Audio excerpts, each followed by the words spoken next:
Permanecen enterradas bajo la arena, como cápsulas del tiempo procedentes de otra época. Durante miles de años, el seco calor del desierto ha protegido las tumbas de la olvidada aristocracia de Egipto. Ahora están a punto de ser desenterradas.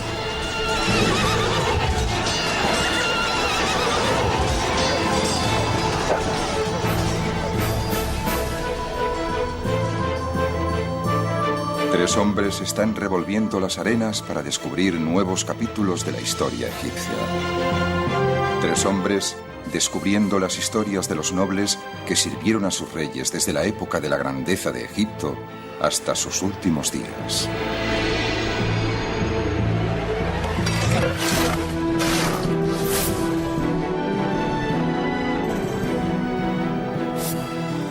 Cuantas más momias tienes, más historias tienes sobre el antiguo Egipto.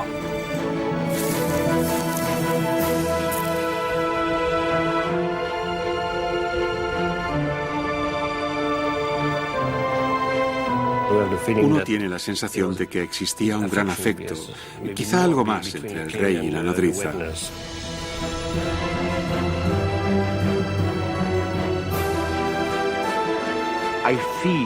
Tengo la impresión de que si miro a lo profundo de la tierra de Egipto, aquí, puedo imaginarme que hay muchas tumbas llenas de oro sin excavar todavía.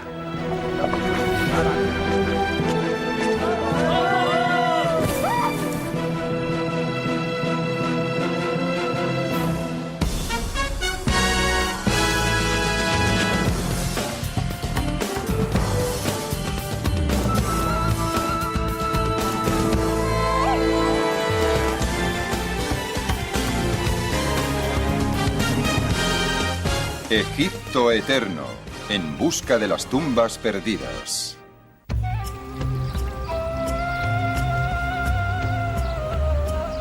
Fue la primera gran civilización del mundo y nació en las orillas del Nilo. Egipto, en toda su gloria monumental. Todavía hoy abundan las imágenes de esos antiguos tiempos. A veces grandes, construidas para ser vistas, pero más frecuentemente pequeñas y escondidas.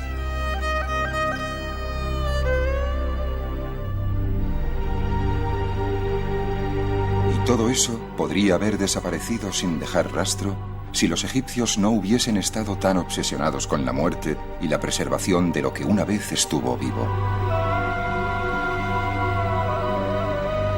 Para los egipcios, el más allá era tan real como esta vida. Un espíritu en su viaje necesitaba alimento, refugio, compañía.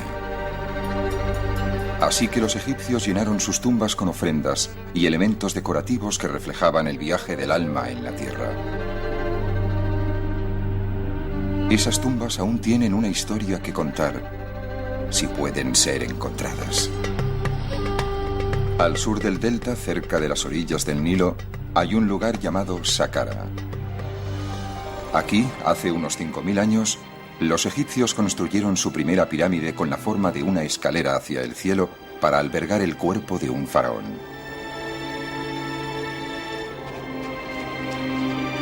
En los siglos que siguieron, miles de egipcios fueron enterrados en Saqqara. Y una de las principales ubicaciones fue la ladera de una colina con una panorámica vista sobre el valle del Nilo. Durante el Imperio Nuevo, cuando el Imperio egipcio estaba en su máximo apogeo, aquellos que tenían buenas relaciones con el faraón deseaban ser sepultados aquí, y lo fueron.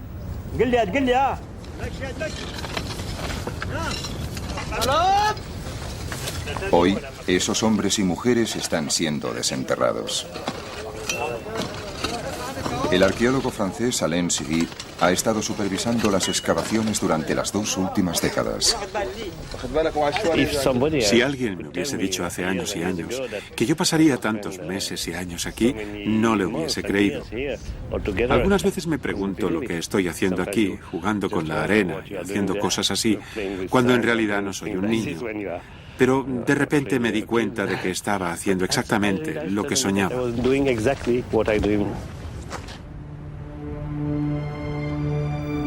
Pero el sueño de Sidi empezó más como una pesadilla.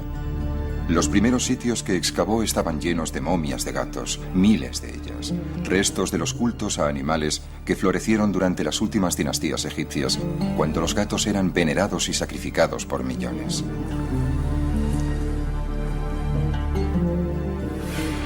Pero el equipo de Sidi halló algo más que gatos. Encontraron un pozo profundo lleno de objetos del pasado.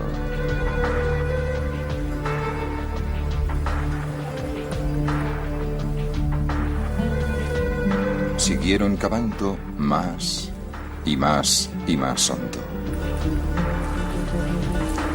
Entonces, a unos 20 metros de profundidad, encontraron algo.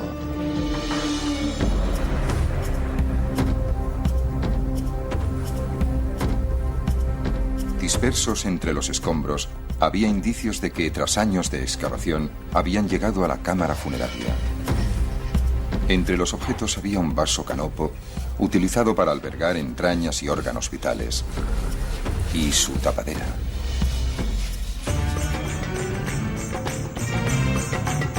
El vaso estaba hecho de alabastro, pero mucho de lo que encontraron más tarde era de oro. Todos estos tesoros y muchos más estaban enterrados con la momia de un oficial de alto rango que sirvió durante el reinado del faraón Ajenatón.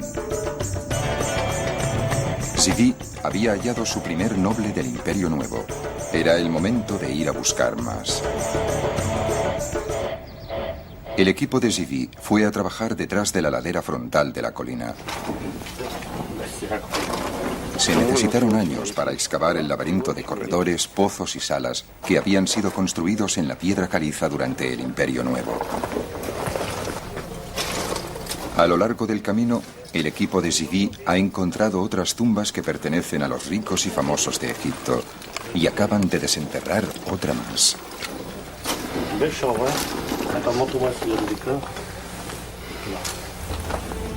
Cada sala tiene algo que contarnos, pero no siempre por escrito. Esta vez, sí. Había arena. Yo llevaba una pequeña lámpara y vi a la señora. Pinturas de esta mujer adornan las paredes de su capilla, donde sus amigos y parientes venían a venerarla. Su cuerpo debió ser enterrado en una parte más profunda de la tumba. Cuando los conservadores descubren otras paredes, salen a la luz más pinturas de la dama. Todo sugiere que se trataba de una mujer con influencia. Enseguida entendí que esta tumba pertenecía a una mujer. Esto es excepcional, porque esta tumba es enorme. O sea que ella era seguramente un gran personaje. Además, tiene un montón de títulos que demuestran que era muy apreciada. Estuve buscando su nombre y lo encontré aquí. La nodriza que alimentó la carne de Dios.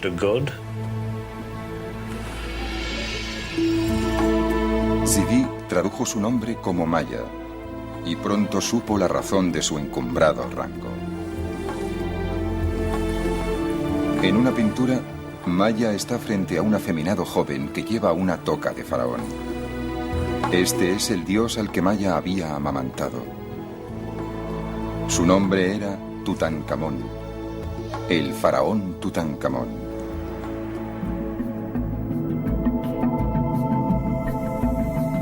El nombre de Tutankamón nos resulta conocido desde que el arqueólogo británico Howard Carter hizo el descubrimiento del siglo en el Valle de los Reyes. El 26 de noviembre de 1922, Carter se introdujo con una vela a través de una puerta que había estado sellada durante 3000 años y se llevó la sorpresa de su vida. Había encontrado la cámara funeraria de un faraón del Imperio Nuevo que murió antes de su 20º cumpleaños. Pero a diferencia de la mayoría de las tumbas reales descubiertas en el pasado, esta no había sido saqueada. Sala tras sala, un despliegue de tesoros inimaginables esperaban a ser contemplados por sus ojos.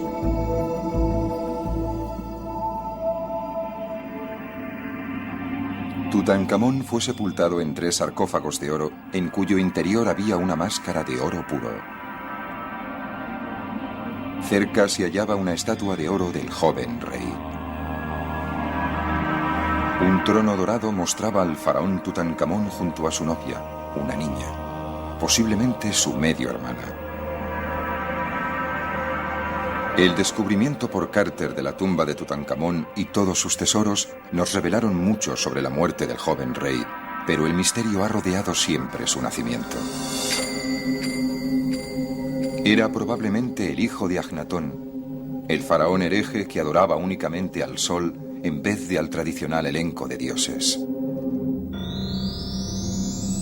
Agnatón y su esposa Nefertiti tuvieron 6 hijas. Algunas de ellas aparecen aquí en el regazo de sus padres, una instantánea doméstica del pasado. Pero el joven Tutankamón nunca aparece en los retratos familiares.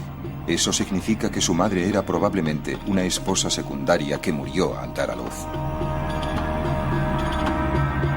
El faraón bebé habría necesitado una nodriza, y por lo que parece tuvo una.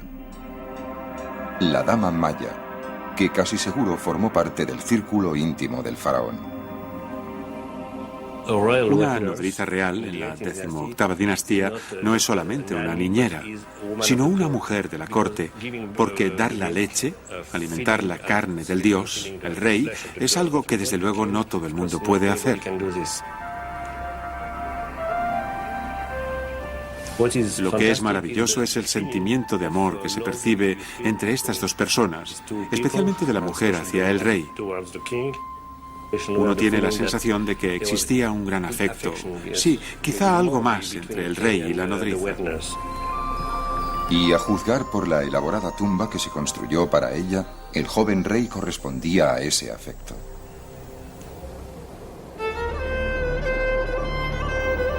Si bien la mayoría de los nobles egipcios eran enterrados más cerca del Nilo que nadie, la gente que servía al faraón en la periferia del imperio también necesitaba tumbas, incluso si estaban destinados en mitad del desierto.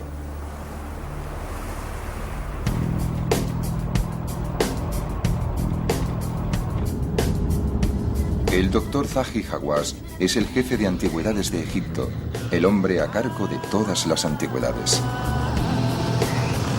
Se encuentra de camino al oasis de Bajarilla, a 5 horas en coche desde El Cairo.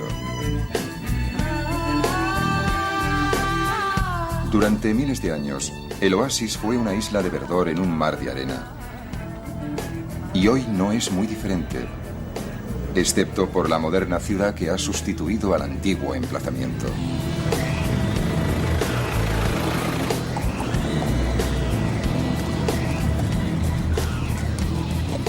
Unos 700 años después del rey Tutankamón, cuando el imperio egipcio había iniciado su gradual declive, este era un próspero centro agrícola. Así que había mucho dinero para gastar en lujosas tumbas. Los habitantes de la localidad son conscientes de que viven encima de un posible arsenal de antigüedades y han ideado un nuevo sistema para llegar hasta ellas.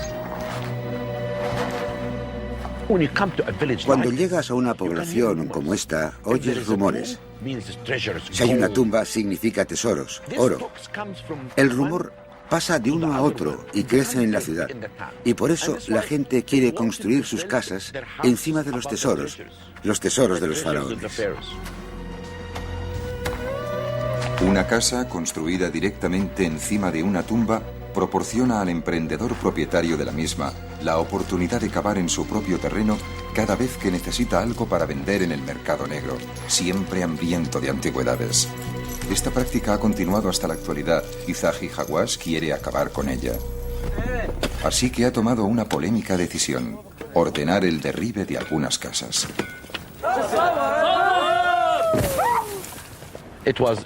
Fue una decisión que tomé porque tenemos que proteger este lugar. Tenemos que demoler casas por la seguridad de los monumentos. Esto es lo que la gente debería saber. La seguridad. Los monumentos y la protección de los monumentos son lo más importante. Las excavaciones bajo la moderna población sacan a la superficie objetos de un periodo más tardío dentro de la historia egipcia, cuando Grecia estaba emergiendo como gran potencia. Esta tumba data del año 600 a.C. aproximadamente, durante la 26ª dinastía. Egipto ya no era una superpotencia en la región. La influencia de los faraones había disminuido y el poder de los funcionarios locales había aumentado, especialmente en localidades prósperas como Bajarilla.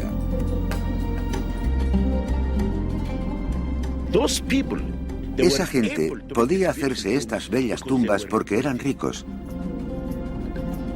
Si uno observa el tamaño de la tumba y las pinturas, encuentra que son iguales a las de cualquier tumba situada en el Valle de los Reyes. Una de las fuentes de riqueza de Bajarilla era el vino de dátiles, codiciado en todo el mundo mediterráneo.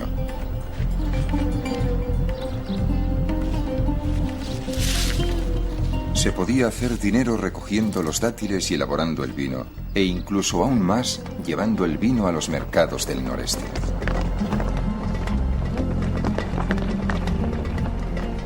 Cada mes, como mínimo, había una gran caravana de burros yendo desde aquí a lo largo de los más de 300 kilómetros desde Bajarilla hasta el centro de Egipto. Era un viaje difícil, pero uno tenía que pensar que el final del viaje traería riqueza.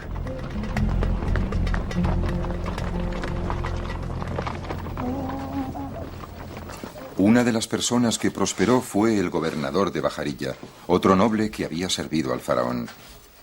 Su tumba fue descubierta en 1999.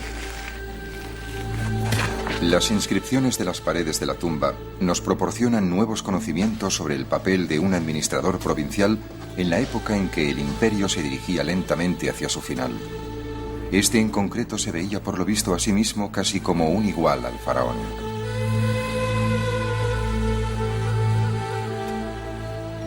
Dice que es un sacerdote de Isis y de Osiris,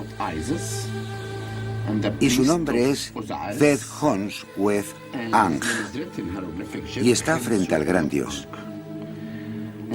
Y aquí muestra que será un rey en la otra vida, porque Osiris sostiene los instrumentos propios del gobernante aquí.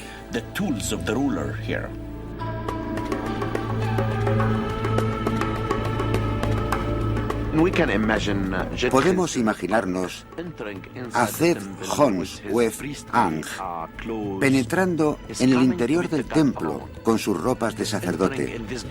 Viene a visitar al dios solo. Está penetrando en esta oscuridad trayendo incienso y haciendo ofrendas al dios. Y al mismo tiempo, la mesa de las ofrendas está llena de higos y dátiles, porque quiere que el dios esté contento, porque Zed-Hons-Wez-Ang es el nexo de unión entre el pueblo y el dios.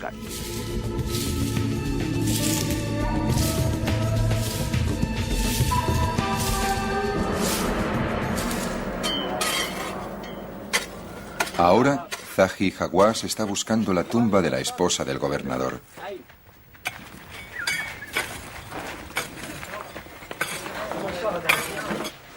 En el interior de la tumba, el doctor Hawass hace un descubrimiento que le preocupa. Parece que tenemos un gran problema aquí que no imaginé antes, y que es la existencia de este agujero, que creo que puede significar que, durante el periodo romano, los ladrones entraron a través de él y robaron la mayor parte de los objetos. O sea que, seguramente, no vamos a encontrar nada en esta sala. Y esto es malo, porque necesitamos encontrar objetos para averiguar para qué se usaba en realidad esta habitación. Pero los ladrones no cogían siempre todo cuando saqueaban una tumba, especialmente si en apariencia no tenía ningún valor. Alabastro. Zahi Hawass cava un poquito él mismo y al final su esfuerzo es recompensado.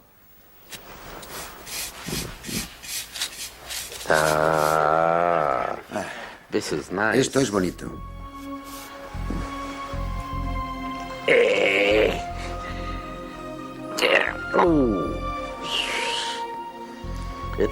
un vaso canopo. Se trata de la tapa de un pequeño vaso canopo, el recipiente que normalmente se enterraba con la momia.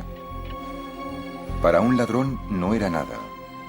Para el doctor Hawass significa que puede estar cerca de encontrar a la esposa del gobernador.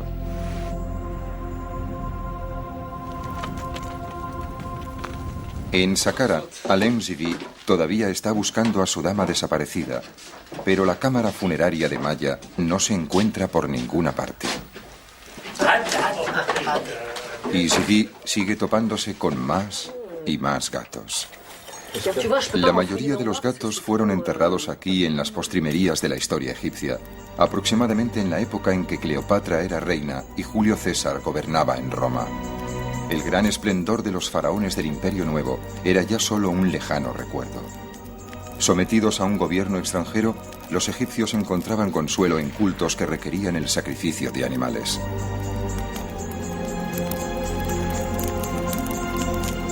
Uno de los cultos más populares de este tipo era el dedicado a Bastet, la diosa gato.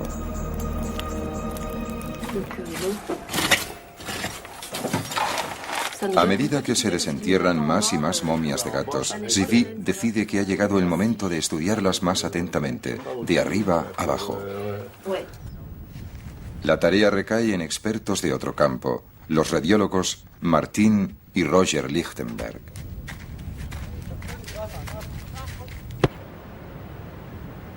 Lo primero que revelan los rayos X es cómo se mató a los gatos. Este tiene un bonito cráneo. Y el cráneo no está destrozado. No murió por un golpe en la cabeza. Murió porque le rompieron el cuello. ¿Lo ve?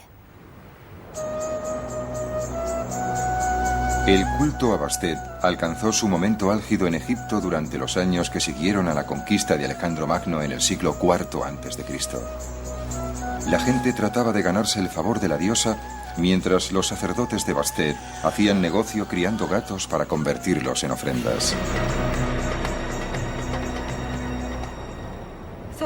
Así que probablemente se trata de un gato grande. Pero a los gatos más grandes no se atrevían a romperles el cuello, ¿sabe? Tenían que darles un golpe en la cabeza. Este era un gato muy bonito, mire esto, muy bonito. Después de matar a un gato, se le sometía al tradicional ritual egipcio de la momificación. Los sacerdotes embalsamaban su cuerpo y lo envolvían en lino.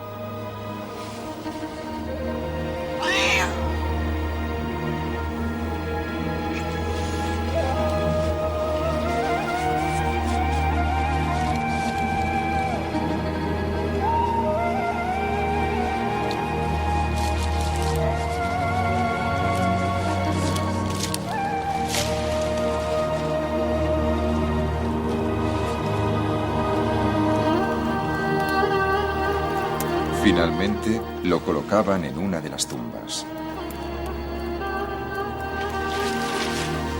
Naturalmente, todo el trabajo que realizaban los sacerdotes era a cambio de dinero, y los clientes recibían aquello por lo que pagaban. Según lo que quisieras pagar, ¿tenías una momia pequeña o una momia grande? Si eras muy rico y querías complacer mucho a la diosa, comprabas un montón de gatos. Ya sabe, muchos gatos juntos.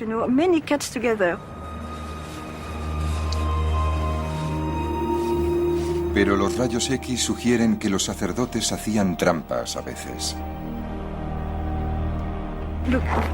Esto es una momia también, una momia pequeña, pero no es una momia completa. Pusieron solo un hueso dentro. No es un cuerpo completo, ¿es un cuerpo completo? Un montón de huesos revueltos. Son un montón de huesos revueltos, ¿de acuerdo? Solo un montón de huesos revueltos. Y una cuarta parte de las momias eran momias falsas. No hay nada dentro del envoltorio. Pero si los sacerdotes eran timadores o si se trataba simplemente de escasez de gatos, no se sabe.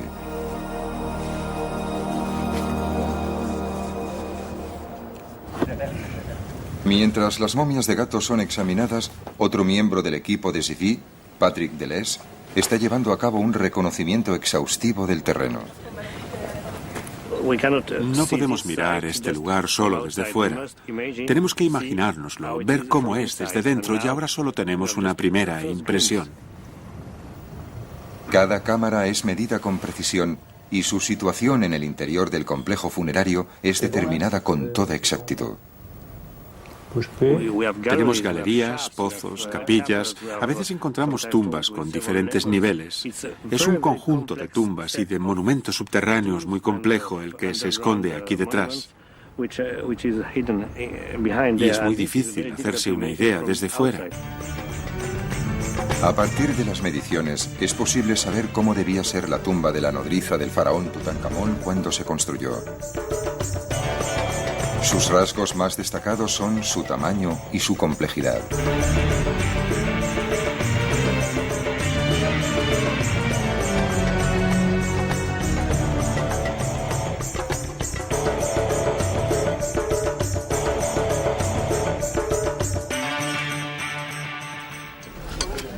Mientras la búsqueda de la tumba de Maya continúa, el equipo de Zidi ha encontrado la entrada a otra tumba, unos 3 metros más allá. Los trabajadores empiezan a apartar arena y piedras, iniciando una excavación que llevará más de una temporada completar. Hasta entonces, no hay nada que hacer, salvo esperar.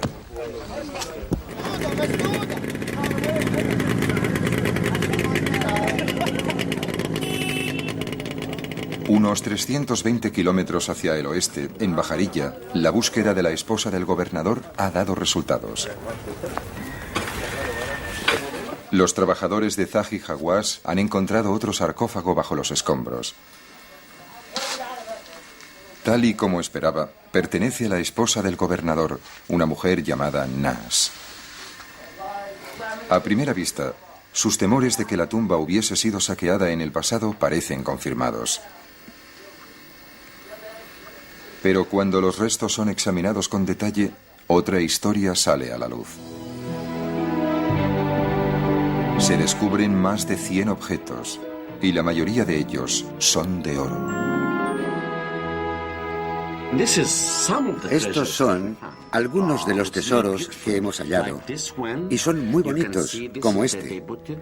Se lo ponían en las uñas, así.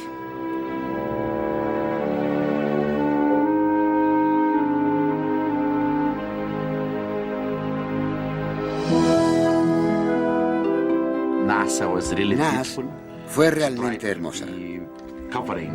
Trató de que se cubriera su cuerpo con oro y puede vivir felizmente en el más allá. Y así es como encontramos muchas piezas bonitas y algunas tienen incluso la forma de lo que a mí me parece un escarabajo. Pero la interesante es esta. ¿Sabe usted? Abrían por un lado y sacaban todo lo del interior del cuerpo de su sitio.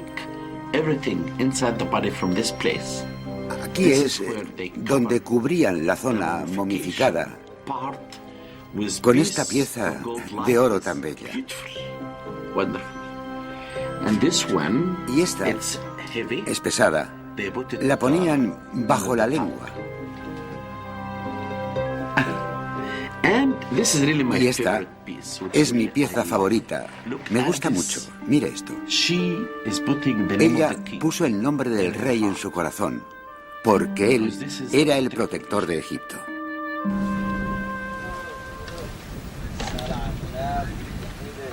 En Saqqara, los trabajadores de Zidi han desenterrado algo interesante de la arena. Una estructura rectangular construida hace miles de años, directamente frente a la colina. Es una capilla en parte construida y en parte tallada en la roca. Y la gran sorpresa fue descubrir el magnífico estado de conservación de esta pared. Así que abro el telón. No es un espectáculo. La razón de que la cortina esté aquí no es para un espectáculo, sino para proteger la pared contra el polvo y los visitantes y todo eso. Pero, desde luego, lo hace aún más espectacular. Lo puede ver ahora.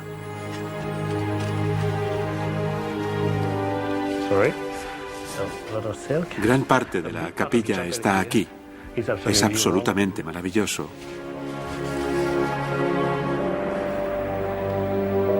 Quien quiera que sea la persona para la que se construyó esta capilla, era alguien importante. La sala era grande, incluso para los estándares egipcios, y no se ahorró nada en decoración. En cada muro, pinturas, relieves e inscripciones confirman que la tumba pertenecía a un rico noble del Imperio Nuevo. Había un festín para satisfacer su hambre en la otra vida.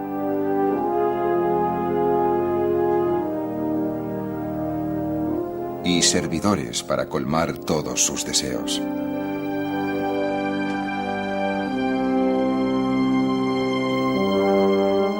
La prioridad de Zivi era encontrar el nombre del hombre para el que se construyó la tumba. Siempre la misma obsesión cuando entras en una tumba. ¿Dónde está el nombre? El nombre está aquí. 2 halcones en el estandarte y estos signos. Dice Ne-Te-Rui-Mes. Hay varias interpretaciones.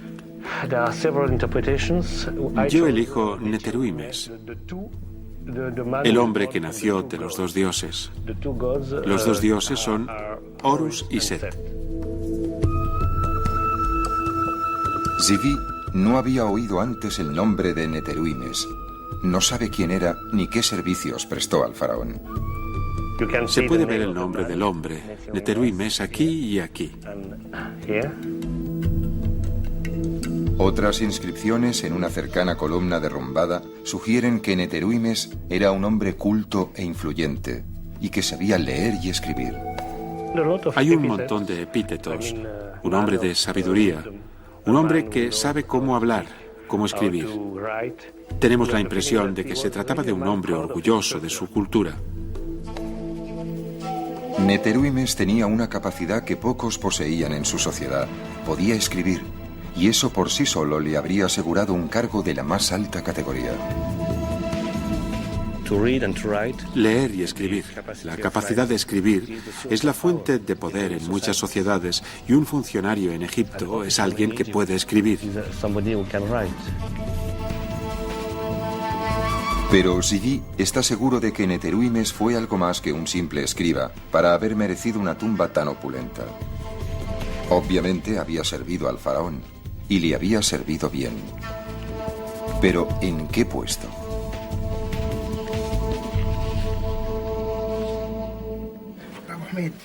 Mientras Zivi reflexiona sobre esta cuestión, los trabajos de excavación continúan en el extremo de la cámara. Creo que es buena. El ingeniero Pierre Vella tiene que distinguir entre la piedra original y las rocas que fueron añadidas más tarde, como relleno. Todos son conscientes de que encima de ellos hay innumerables toneladas de piedra caliza. Creo que el peligro está en que por encima de nosotros están las piedras, que pueden caerse. Y cada piedra, el peso de cada piedra es de unos 9 kilos o algo así. Si estás abajo y te cae una piedra en la cabeza, no creo que te siente muy bien. El trabajo es lento. Cada roca tiene que llevarse a mano fuera.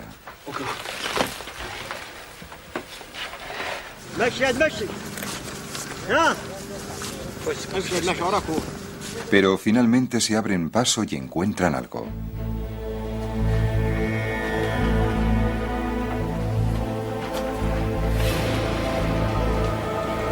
Es una escultura del faraón al que Neteruimes había servido.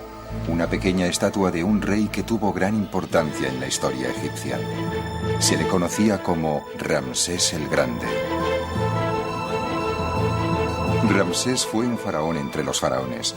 Gobernó Egipto durante más de 60 años, engendró a casi 100 hijos y supervisó las construcciones más grandiosas de la historia de su imperio en lugares como Luxor y Abu Simbel. Ramsés fue también un incansable maestro en el arte de la autopropaganda, asegurándose de que su imagen, su legado y su nombre serían conocidos por la posteridad.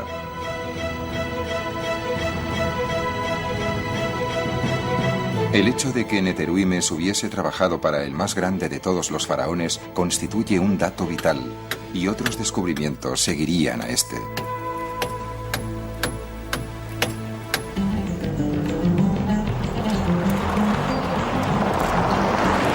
En las afueras del oasis de Bajarilla se halla un cementerio grecorromano descubierto en 1996 por Zahi Hawass y su equipo.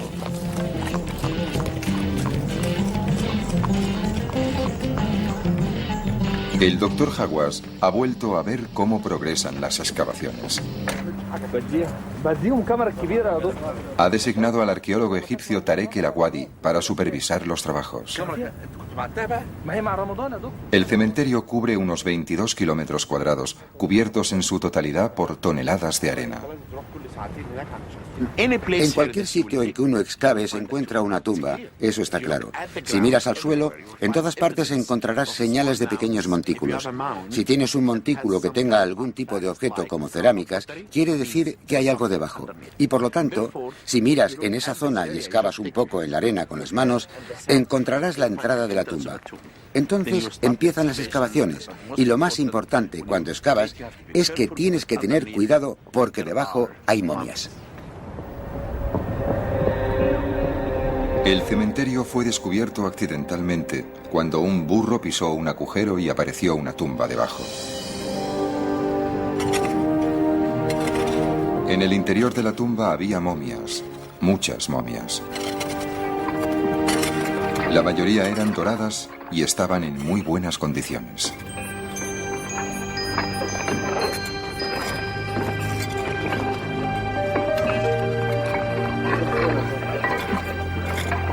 El doctor Hawass autorizó una búsqueda más extensa y las momias doradas siguieron apareciendo.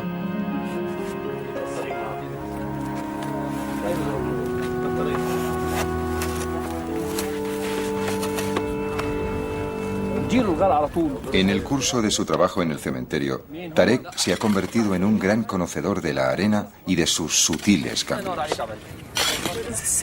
La arena esconde las momias y tenemos que luchar con ella para encontrar momias. Ahora podemos saber por la arena, por el tacto de la arena, si hay momias debajo o no. Porque las momias cambian la naturaleza de la arena. Si la arena está un poco fría y oscura, sabemos que hay una momia bajo ella. Pero si está seca, fina y caliente, significa que no hay nada debajo. Me gusta esperar a que la arena me diga qué hay bajo ella.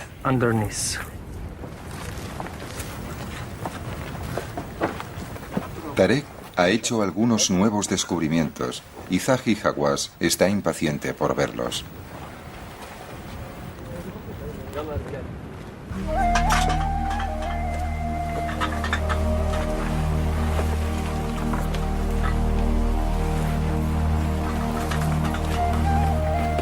Esta tumba ha sido obviamente violada en el pasado por ladrones que hicieron algo más que robar cosas. Algunas personas entraron y trataron de romper las cabezas de todas las momias. Es muy extraño. Puede ver aquí todas las momias sin cabeza. Mira esta momia de niño, está sin cabeza. Detrás de mí, la cabeza fue cortada. Y esta también, la cabeza fue cortada. Parece que alguien, quizás en la antigüedad o quizás en los tiempos modernos, buscaba algo en el interior de las momias.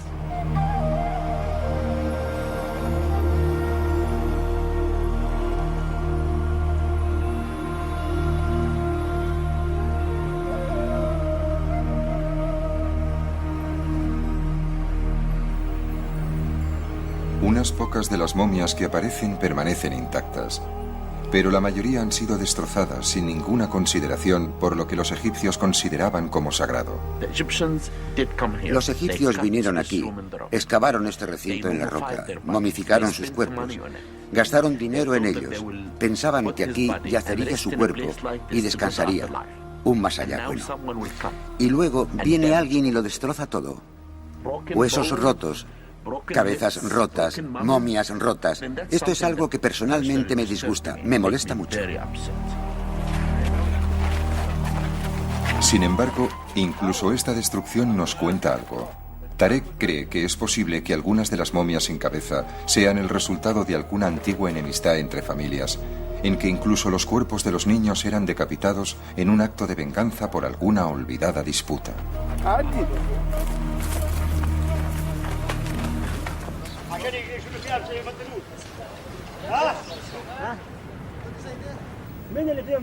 En Saqqara se continúan sacando piedras de la tumba y el equipo de Zivi ha hecho un nuevo descubrimiento. Justo detrás de la pequeña escultura de Ramsés y unida a ella encuentran otra estatua. Por encima de la pequeña figura del faraón está la cabeza a tamaño real de una vaca, la diosa Hathor. Zivi no podría estar más encantado.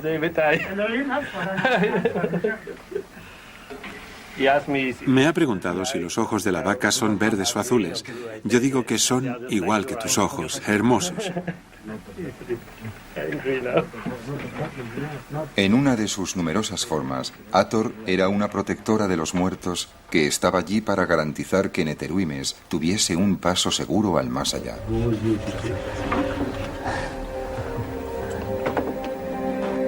Su presencia en la tumba confirma la creencia de Zivi de que el misterioso Neteruimes había jugado un papel político muy importante durante el reinado del gran faraón. Fue recompensado con un entierro suntuoso, presidido por Hathor y Ramsés. Pero Zivi aún no sabía lo que Neteruimes había hecho para merecerlo. Me gustaría encontrar más inscripciones. Quiero saber quién era Neteruimes exactamente. Sabemos que era alguien que se podía permitir este tipo de cosas, pero no sabemos más. En busca de más pistas sobre la identidad de Neteruimes, Zivi viaja a la antigua capital egipcia de Tebas.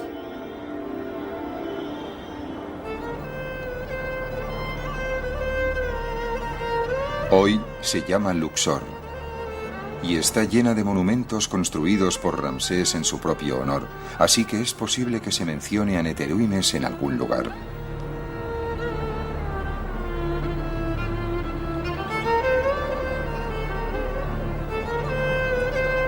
Las paredes aún proclaman los logros de Ramsés, especialmente sus victorias militares. Se trata siempre de batallas, de guerras, de luchas. Es historia, es normal, humano. Toda guerra requiere un enemigo, y cuando Ramsés se convirtió en faraón, el mayor adversario de Egipto era el imperio hitita del norte. El joven Ramsés decidió enfrentarse a los hititas en su propio territorio. Condujo a un ejército de unos 20.000 hombres al norte y se encontró con el enemigo a las afueras de la ciudad de Kadesh. Se trata de una de las primeras batallas de la historia de las que existe un registro detallado.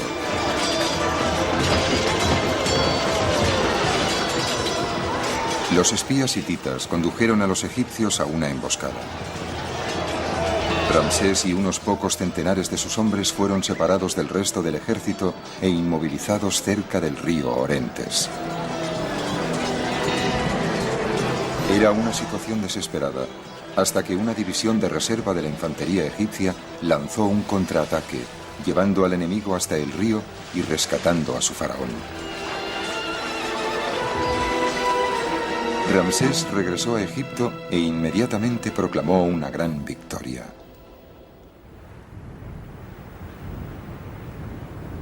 Las paredes de los templos de Luxor están aún decoradas con relatos de las heroicas hazañas del emperador en ese día. Hay también una copia del tratado de paz que puso fin al conflicto 16 años más tarde. Zivi espera que este documento arroje alguna luz sobre la identidad de Neteruimes. Los egipcios y los hititas se dieron cuenta de que la guerra no era la solución, sino un callejón sin salida. Y por distintas razones, que podemos adivinar pero que no conocemos totalmente, la conclusión fue tratar de firmar un tratado. pero un tratado entre dos potencias del mismo nivel, más o menos.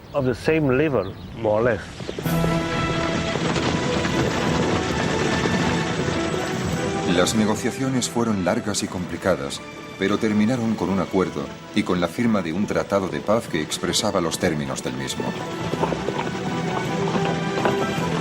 3 enviados egipcios se reunieron con 3 diplomáticos hititas para llevar una copia del tratado a la capital egipcia.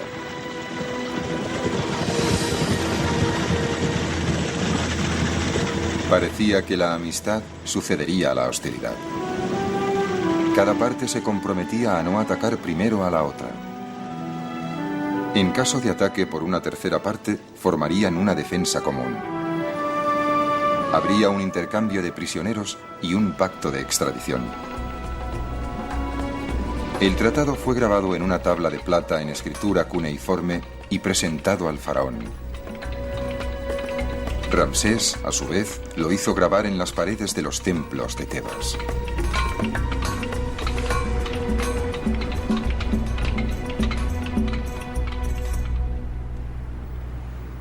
Zivi está aquí para ver si puede encontrar el nombre del hombre que dirigió al equipo negociador de Egipto y que llevó el tratado a Ramsés. Y encuentra lo que estaba buscando. Puedo ver las palabras enviados. Y después está la cabeza de un halcón, quizás. Y podría ser parte del nombre de Neteruimes. Podemos compararlo con inscripciones ramésidas. Son como la Biblia para los textos escritos de este periodo. O sea que tenemos el Tratado de Paz. Y este podría ser el nombre de Neteruimes. Este tipo de confirmación es tan importante para un egiptólogo como el descubrimiento de una tumba. 2 halcones encima de un estandarte. Neteruimes. El hombre que consiguió la paz entre 2 grandes imperios y fue generosamente recompensado en la otra vida. Se trata de una figura histórica que sale a la luz. Esto es fantástico para mí. Quizá tan importante como la vaca de Hathor o la estatua. No es solo una obra de arte excepcional, no es solo una hermosa tumba. Es historia. Con la identificación del propietario de la tumba finalmente solucionada, el trabajo de liberar a Hathor de su prisión de piedra continúa.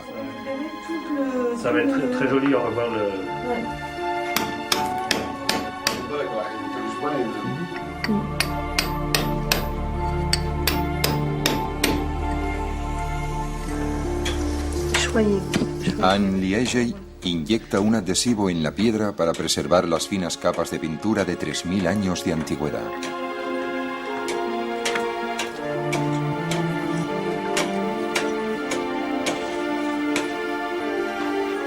Y entonces, un día está acabado. Hathor ha sido restaurada.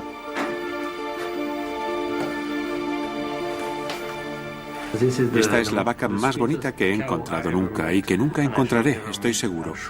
La diosa Hathor en forma de vaca, que tiene hermosos ojos, un poco tristes. Para mí, la mezcla entre salvaje y dulce es algo extraordinario. Y aquí, aunque solo sea una vaca, hay algo, si puedo decirlo, muy humano. Para Alain Zivi, el trabajo de esta temporada ha terminado. Otra tumba del Imperio Nuevo ha sido hallada y devuelta a su antiguo esplendor. Otro hombre del rey ha sido identificado gracias a las ofrendas que se llevó a la otra vida.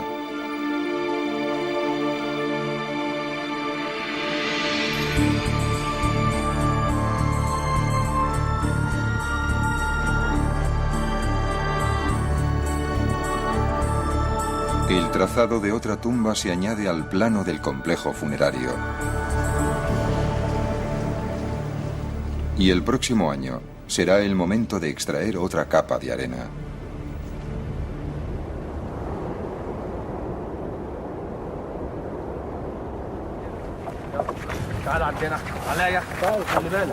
En el oeste, en Bajarilla, Tarek ha hallado otra tumba.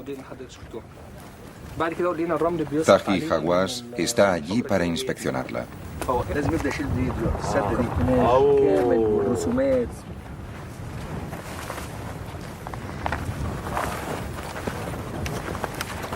Esta es la momia más bonita que haya visto nunca. La máscara es totalmente realista. Parece la momia de una mujer. Los ojos nos miran como si estuviera viva.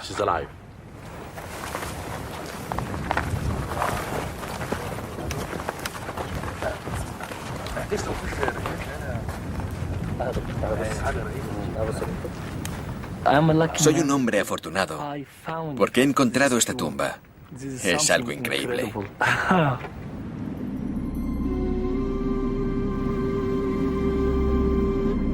Todas estas momias fueron enterradas hacia el final de la historia de Egipto, unos 1500 años después de los días de gloria de Ramsés. La civilización, que había perdurado 3000 años, casi había llegado a su fin. Pero incluso aunque la cultura que había unido a la tierra y la gente estaba desapareciendo, la obsesión egipcia por la muerte y el más allá siguió siendo tan fuerte como siempre.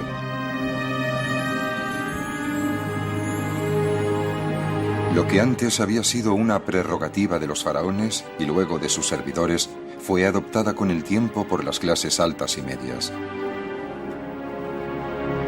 Ahora, cualquiera que tuviera dinero podía pagarse la construcción de una tumba y un entierro elegante. Y la mayoría de las tumbas en las que fueron enterrados estos egipcios todavía yacen bajo la arena, cada una con una historia que contar, esperando pacientemente a lo largo de la eternidad a ser descubiertas.